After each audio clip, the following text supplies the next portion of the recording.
Oremos. Celebramos hoy la memoria de San Juan Bosco, presbítero.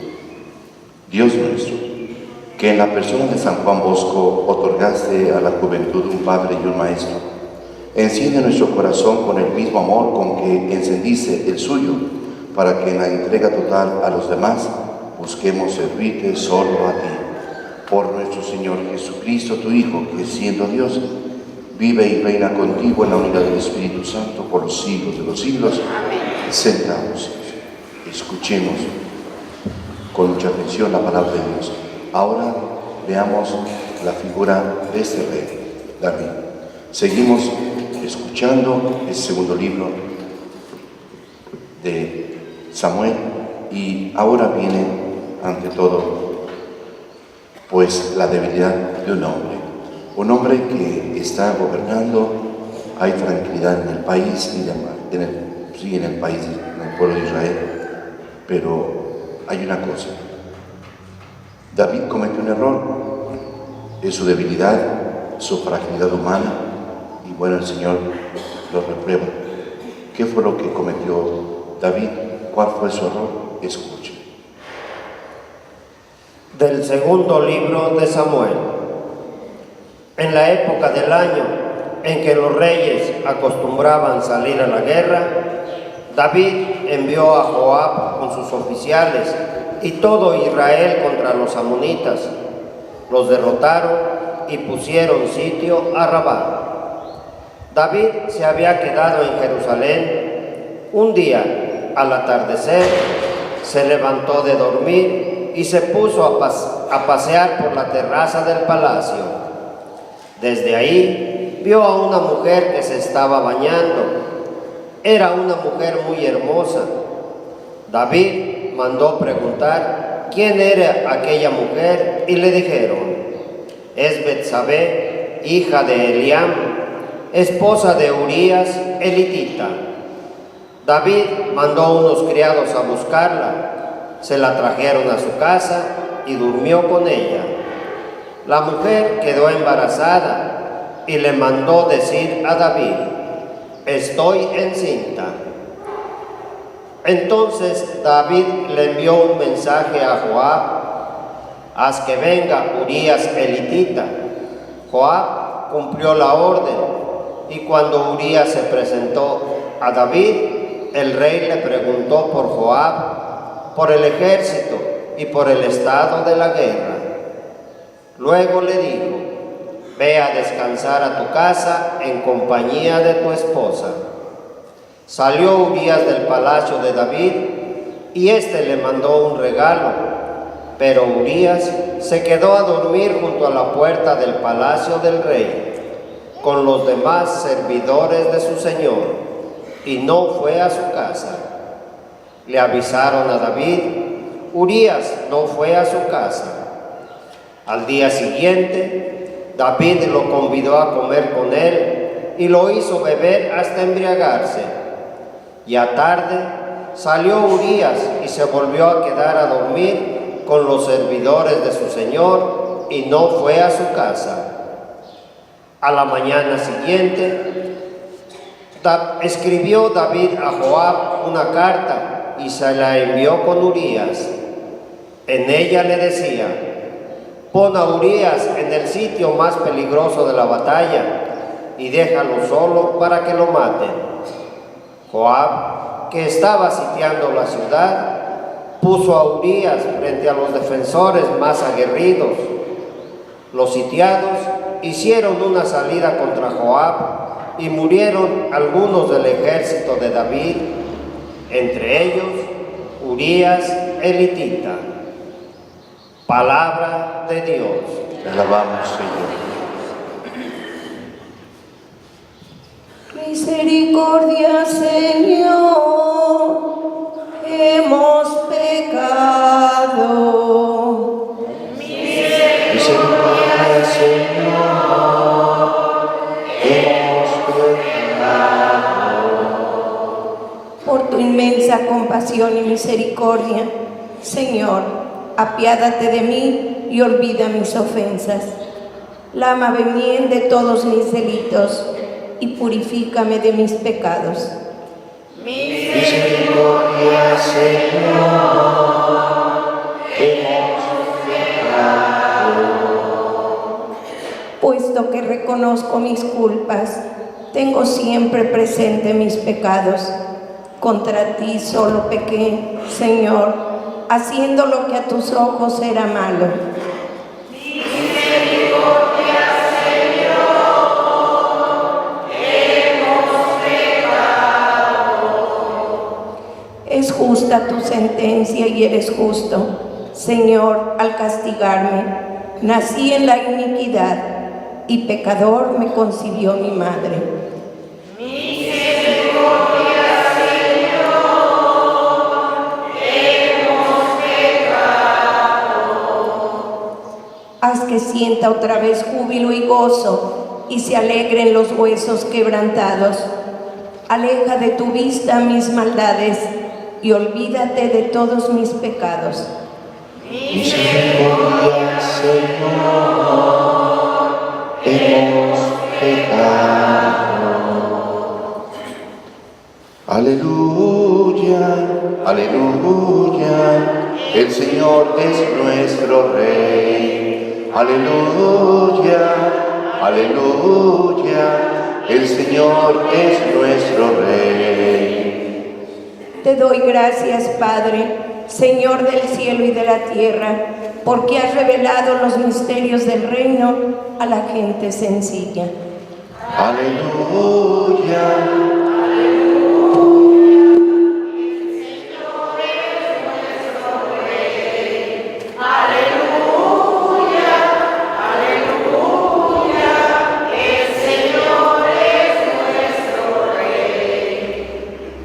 El Señor esté con ustedes.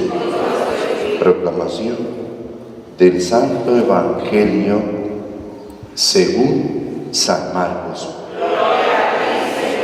En aquel tiempo, Jesús dijo a la multitud: el reino de Dios se parece a lo que sucede cuando un hombre siembra la semilla en la tierra, que pasan los días, las noches y los días, y sin que él sepa cómo, la semilla germina y crece, y la tierra por sí sola va produciendo el fruto. Primero los tallos, luego las espigas y después los granos en las espigas. Y cuando ya están maduros los granos, el hombre echa mano de la hoz, pues ha llegado el tiempo de la cosecha. Le digo también, ¿con qué compararemos el reino de Dios? ¿Con qué parábola lo podremos representar? Es como una semilla de mostaza que cuando se siembra es la más pequeña de las semillas, pero una vez sembrada, crece y se convierte en el mayor de los arbustos y echa ramas tan grandes que los pájaros pueden anidar a su sombra. Y con otras muchas parábolas semejantes les estuvo exponiendo su mensaje de acuerdo con lo que ellos podían entender. Y no les hablaba sino en parábolas, pero a sus discípulos les explicaba todo en privado. Palabra del Señor. Siéntense un momentito. Al escuchar la primera lectura del libro de Samuel, hemos escuchado el pecado que cometió David. Pero un pecado arrastra a otro y a otro. Así se va arrastrando el pecado. Dice la primera lectura, así comienza diciendo, que en el tiempo, en la época en que los reyes salían a pelear con sus ejércitos, si ustedes se fijan bien, así comienza, y David no salió. David se quedó en el palacio. Todos los reyes salían, era el año en que todos salían para poder pelear junto con su ejército contra el enemigo, y David no salió. Esto es importante que entendamos que una vida de ocio, la ociosidad es la madre de todos los vicios. Un pueblo tranquilo, un pueblo que tiene todo, está viviendo una holgura muy buena, es decir, está económicamente bien, manda todo su ejército, ganan las batallas, pelean y demás. Entonces, ganan las batallas y ese pueblo que pierde tiene que pagar impuestos. Y más dinero que entra, a las arcas de lo que es la monarquía del pueblo de Israel. Si la ociosidad es la madre de todos los vicios, por eso el autor dice que era la época en que deberían de salir los reyes acompañando sus ejércitos para poder pelear, y David no salió. ¿Qué se quedó sobre David? David se quedó en su palacio, comió su siesta, se durmió, pues luego se levantó y andando caminando en el balcón del palacio, pues como el palacio estaba muy alto, vio los patios de las casas, se miraba todo el caserío del pueblo de Israel, y entonces vio que ahí se estaba bañando una mujer en el patio de su casa. Pero esa mujer sabía claramente que le iban a ver. Ella claramente podía presenciar cuáles eran las casas que sobresalían, y si el único que sobresalía era la casa el palacio del rey, pues era lógico que el rey se podía asomar, y ella lo sabía muy bien. Dice pues en la primera lectura que él paseaba. Eso no era la primera vez que lo hacía, siempre lo hacía. Por eso lo provocó. Ella también tuvo la culpa, porque ella le provocó al rey. Sabía claramente que la podían ver y lo hizo. No estaba su esposo y lo hizo. Bueno, pues sucede que él la vio bañarse, preguntó quién era, es Betsabé, la esposa de Urías elitita, el que anda en la guerra. Ah, sí, pues anda en la guerra, pues mándala a traer. Se acostó con ella, la embarazó, así le hizo saber ella: estoy embarazada, y ese ya es un pecado. Después Dios le explicará por qué se equivocó. ¿Qué es lo que sucede? Le manda a decir: estoy embarazada, ¿ahora qué hago? Y luego viene entonces ese pecado, arrastrará otro pecado. ¿Cuál es el otro pecado? Él mandó traer a Urías de la guerra a ver. Y él pensó bien que iba a hacer. Entonces, siguiente, lo invitó, le pidió informes de cómo está la guerra, quién va ganando, cómo está la situación, y era pretexto. Muy bien, ya que me informaste, a ver si vete a tu casa a dormir. Pero David se le olvidó que una persona que va a la guerra no puede ir directamente a su casa, porque puede traer una enfermedad contagiosa, llámese lepra, llámese otra cosa. Tiene que durar la cuarentena, son 40 días. Y a David se le olvidó que mandar a Urías a su casa está violando una ley. 40 días, la cuarentena, no la va a vivir. Y Urías sí lo supo, y Urías se quedó mejor en la puerta del palacio del rey. Ahí se durmió con los guardias. Esos al siguiente día le avisaron: Urías no fue a su casa, se quedó a dormir ahí. Ah, sí, ¿qué hago ahora? Ya sé lo que voy a hacer. Lo invitó a comer, lo puso briago. Fíjense bien, pecado tras pecado. Lo puso briago, aquel ya borracho, lo mandó a su casa. Quiero que se quede con su esposa para que así sea pretexto de que él la embarazó y no yo. Así es de que pues no se fue, tan borracho estuvo que mejor quedó en el pasillo del palacio y no se fue. Como no pudo conseguir lo que quería y era el rey, la ociosidad es la madre de todos los vicios. Una cosa arrasa, un pecado arrasa con otro, otro y otro. Le dijo a Joab, el general de su ejército: te mando a Urías para que lo pongas al frente de la batalla, en la parte más peligrosa. ¿Para qué? Para que lo mate. O sea, no contento con eso, vas a originar todo eso. Quiere tapar su pecado. Acomodé lugar. Esto, la libertad, Dios respeta la libertad del hombre. Llegó la carta, la llevaba Urías, se la entregó a Joab. Joab la vio, le sorprendió. ¿Cómo es posible que el rey me mande una carta y me diga que lo ponga ahí? Es el rey, yo tengo que obedecer. Lo puso y lo mataron. ¿Cometió su gran pecado? Sí. El gran pecado que cometió fue ese. Mataron a Urías y el rey tuvo la culpa. Todo lo planeó para que se sucediera. Pero como Dios no es ciego y Dios todo lo ve y Dios de todo se da cuenta. Este salmo que hemos escuchado, el Salmo 50, se llama el Salmo del Miserere. Miserere, que significa misericordia, y así comienza. Misericordia, Señor, por tu bondad, por tu inmensa misericordia.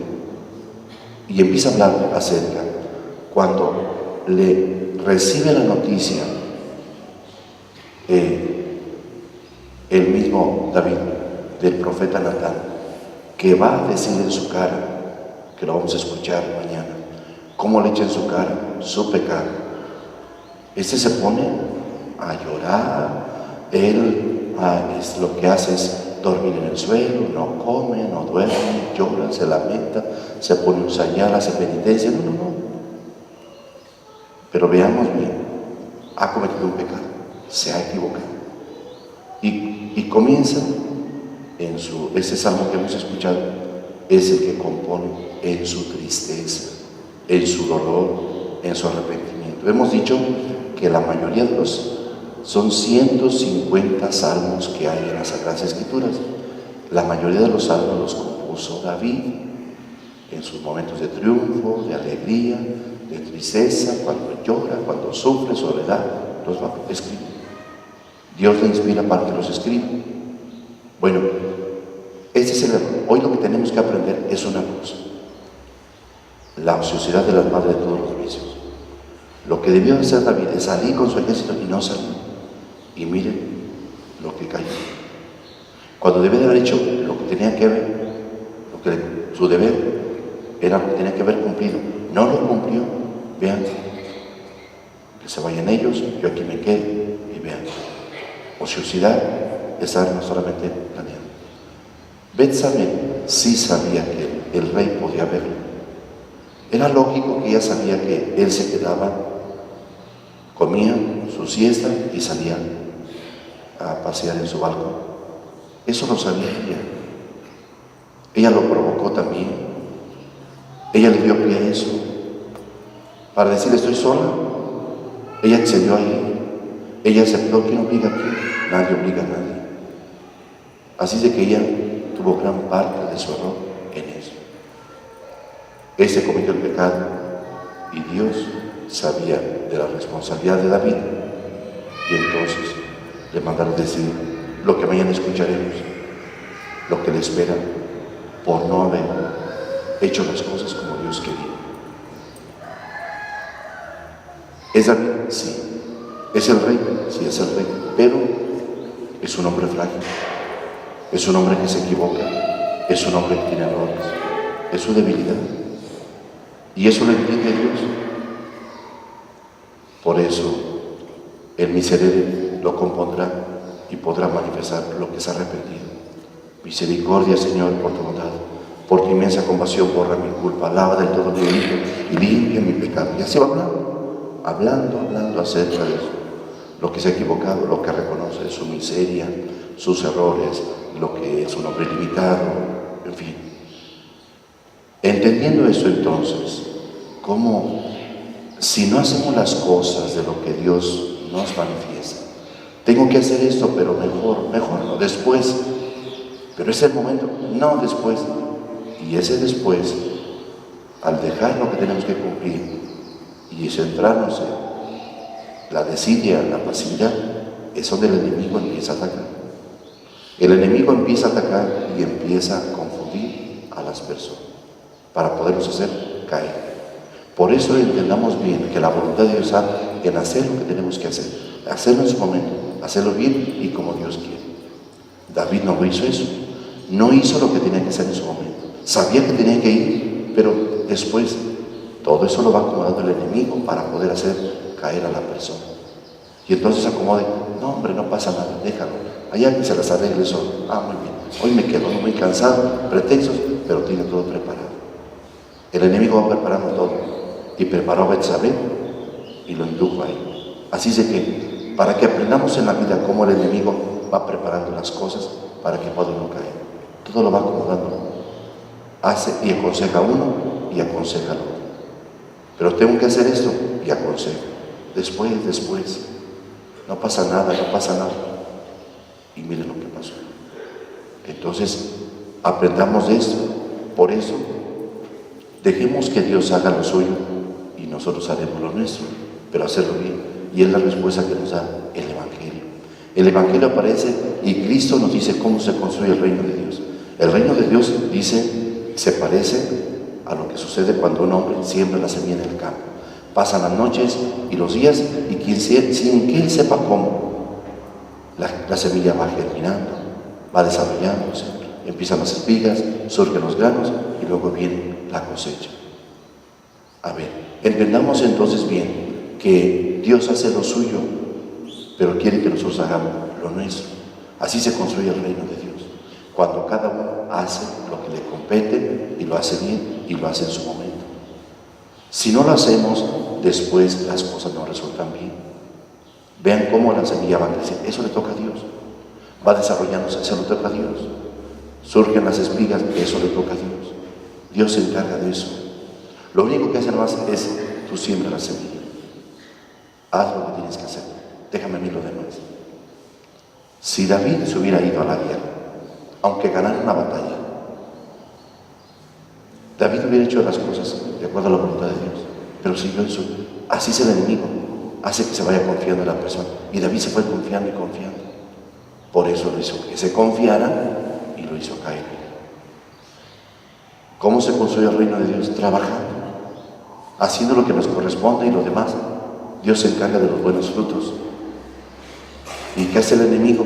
El enemigo lo que hace es trabaja, no duerme, y él se encarga de los malos frutos, de que las cosas salgan mal, de las cosas se vengan abajo, de que decepcionemos a Dios. De eso se encarga el enemigo, y fue lo que hizo con David. Al ver esto, quiero que veamos entonces cómo es la voluntad de Dios, de que las cosas se van haciendo de acuerdo a su voluntad. La planta se va desarrollando hasta que viene la cosecha. El reino de Dios es semejante a la semilla de mostaza que se planta en un huerto, que ciertamente es la semilla más pequeña, pero que cuando crece se convierte en un arbusto donde los pájaros van a anidar, donde hay seguridad y hay confianza. Y todo eso es el signo de lo que Dios quiere. Déjame, permíteme que puedas germinar como semilla, y yo quiero que seas útil a los demás. Por eso, ser útil es el arbusto de la mostaza, de semilla de mostaza, que da cobijo y abrigo a los pájaros. Por eso hoy nosotros tenemos que quedarnos con algo muy importante. ¿Cómo se construye el reino de Dios? El reino de Dios hay que construirlo de acuerdo a la voluntad de Dios y no de acuerdo a lo que el enemigo nos va preparando. Tenemos que estar siempre muy alerta y viendo cómo el enemigo es muy astuto y muy hábil para poder actuar. El enemigo va poniendo las cosas y nosotros tenemos que estar alerta y decir, no es que eso no es que ¿por qué pasa? ¿Por qué hay esto? Y siempre hay que abrir los ojos para no dejarnos engañar. Porque él buscará la manera de podernos engañar y de confundir. Y pensar que está bien, y pensar que no pasa nada, y pasa lo que tiene que pasar. A lo mejor David pensó, no va a pasar nada, y pasó lo que tenía que pasar. Él quiso después saber cómo lo arreglamos, y miren cómo lo arregló. Se fue hundiendo en el pecado. Un pecado, otro, y hasta que se hundió. Él piensa que no se dan cuenta. Él piensa, no pasa nada, ¿sí? Pero Dios sí lo ve todo. Por eso, las cosas, como se van desarrollando, si hacemos las cosas bien, Dios se encarga de que haya buenos frutos. Si no hacemos las cosas bien, es lógico que va a salir mal. Si sabemos que lo que vamos a hacer está mal, va a resultar mal si no frenamos aquello. Por eso tenemos que frenar aquello y darnos cuenta y despertar y decir, voy mal, entonces deténgase. Si voy mal, entonces tengo que frenar. Debo detener, eso no está bien, eso me va a llevar a eso me va a llevar a otro. Entonces, el enemigo va a llevar, no pasa nada, hasta que por eso es la prudencia que tiene que tener uno. Él es muy hábil y astuto y no duerme, siempre está ideando para ver cómo engañarnos y hacernos caer. Por eso, somos trabajadores del reino de Dios. Estamos llamados a poder hacer lo nuestro, hacerlo bien, hacerlo en su momento y como Dios quiere. De lo demás, Dios se encarga. Con nuestro trabajo, hagamos las cosas bien. David iba bien, pero tuvo ese descuido. Y eso es lo que tenemos que entender. Lo otro es esto, que tenemos que pensar en las cosas. Fijémonos bien en lo que nos presenta. Veamos bien el arbusto, lo que se convierte en la semilla de mostaza, en un arbusto. Y ese arbusto lo que tenemos que ver es cómo da cobijo, calor y protección, da seguridad. Eso es lo que Dios quiere. Que sepamos dar cobijo, seguridad a las personas. Que sepamos ante todo proteger a los demás y buscar el no hacer daño. Así es como debemos entender. Es lo que debemos que entender cómo se construye el reino de Dios, trabajando, no de ociosos. En la ociosidad el enemigo ataca y trabajando le cuesta trabajo. Entonces el reino de Dios se va a dar trabajando, haciendo las cosas como Dios quiere, haciéndolas bien en su momento. Haciéndolas en su momento y haciéndolas bien, lo que nos toca hacer, lo demás se lo dejamos a Dios. Eso es lo que nos pide. Hoy pues, en este día, entendemos cómo Dios quiere que trabajemos y que cuidado con la ociosidad, porque es la madre de los vicios, es donde se vienen tantas cosas a la cabeza. El enemigo nomás está buscando cómo llenarnos la cabeza de ideas y demás para poder cometer una cosa y otra, ¿verdad? Y después viene la lamentación. Bueno, pues que esto nos ayude a prevenirnos, a pensar las cosas y a darnos cuenta cómo es el actuar del enemigo y cómo es lo que Dios quiere para nosotros. Pónganse de pie.